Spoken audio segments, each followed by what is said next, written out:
Très vite, je me suis rendu compte que ce qui fonctionnait bien pour moi, c'était le travail en résidence. C'est-à-dire que j'aimais bien travailler sur place et faire des choses in situ. J'avais commencé à faire une grande construction quand j'étais étudiante à Dunkerque dans une cour abandonnée, mais je ne l'ai même pas présenté à mon diplôme parce que je ne pensais pas que ça allait être mon travail. C'est seulement après que je me suis rendu compte que ce travail de construction, que j'ai appelé mon travail du mercredi, que je faisais avec des objets que j'ai récupérés au fur et à mesure, des planches dans la rue, c'est devenu la partie de mon travail la plus conséquente. Souvent, suite à une invitation, je viens en repérage. Alors soit c'est une rencontre avec l'espace, le lieu lui-même, c'est ce qu'on va retrouver au rez-de-chaussée avec Zigzag, qui est une installation qui dépend de l'architecture du lieu. Soit c'est une rencontre qui s'est faite là avec un objet, là la fontaine de Gérard Manoni, place de la République à Caen. Et aussi, par exemple, ça peut être la rencontre avec un stock, la rencontre avec une personne. Enfin, il y a toujours un déclencheur au début et après, on met en place le projet. Donc ici, on aura les deux. Au rez-de-chaussée, une installation qui s'intitule Zigzag. Dès le début, j'avais aimé que les fenêtres du rez-de-chaussée sont très basses. 50 cm, c'est très bas pour une fenêtre. Donc de faire rentrer ou sortir le public par ces fenêtres. Et en dessinant sur le plan, là c'est vraiment un travail qui s'est fait par rapport au plan de la salle. Donc j'ai photocopié le plan une vingtaine de fois et puis j'ai dessiné en essayant de trouver la forme la plus juste qui correspondait à la salle, qui me permettait de rentrer et de sortir par les fenêtres, de boucher peut-être l'entrée habituelle, mais par contre de libérer les fenêtres et qu'il y ait une invitation aussi qui soit présente dans la cour. Dès la cour, on est invité à rentrer dans le FRAC, pas forcément par la porte qu'on utilise d'habitude, sinon par les fenêtres. Et c'est ce dessin, au fait, qui a dépendu là où sont les fenêtres, là où sont les colonnes, là où sont les murs, et qui réunit au fait tous les éléments de la salle. J'ajoute aussi des usages, comme celui de rentrer et de sortir par la fenêtre, qui sont moins habituels, et surtout un déplacement à donc 60 cm de haut, qui nous permet de toucher le plafond et d'être comme élevé et de pouvoir déambuler dans la salle. Donc en fait, c'est une pièce Zigzag qui est juste une invitation à se promener dans cette salle. Et aussi, je pense que c'est praticable, peuvent servir pour s'asseoir. Enfin, après, je pense que l'usage, c'est presque du design. Alors qu'au premier étage, avec République, on est vraiment plus dans un hommage à une rencontre qui s'est faite dans la ville. C'était juste un coup de foudre, une promenade dans la ville qui m'a amené à découvrir cet objet, à le trouver formellement très intéressant et à vouloir m'amuser avec. Une reproduction à l'échelle 1,5 de cette fontaine, mais qui est transformée en un puzzle en 3 dimensions. Voilà. Ça ressemble plus à du Archfagger, sauf que c'est fait pas du tout comme on ferait du plaquage. Je les assemble différemment. Et ça m'amuse beaucoup de faire du Archfagger pauvre.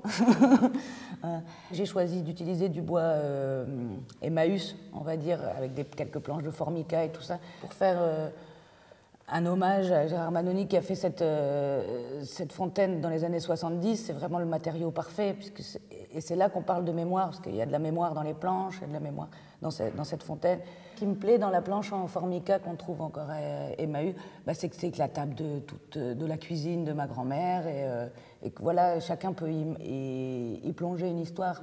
Après, ça m'amuse aussi beaucoup de travailler avec des matériaux nouveaux et modernes. La constitution du stock est toujours importante, mais je pense que par moment, quand je demande aux gens de m'offrir des fenêtres, des choses comme ça, ce que les gens vont jeter, moi je les récupère pour redonner une vie, que l'œuvre soit redétruite après ou conservée, peu importe. En tout cas, il y a cette vie qui a été donnée. Mais je m'amuse aussi beaucoup, par exemple là pour faire Zigzag, acheter du contreplaqué de coffrage filmé antidérapant, parce que j'aime bien montrer les matériaux bruts, mais pas forcément avec cette nostalgie, quoi. J'ai fait aussi, je pense, quand je suis arrivée au FRAC, une fixation sur les fenêtres. Donc, au rez-de-chaussée, elles étaient basses, donc je les utilisais pour initier le dessin de Zigzag. Et au premier étage, pour moi, il me paraissait évident qu'il y avait 3 fenêtres.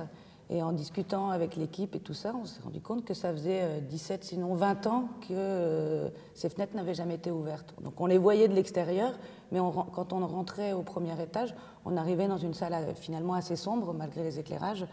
J'avais vraiment envie de faire rentrer la lumière du jour, la lumière naturelle, dans cette salle qui transforme en fait l'espace.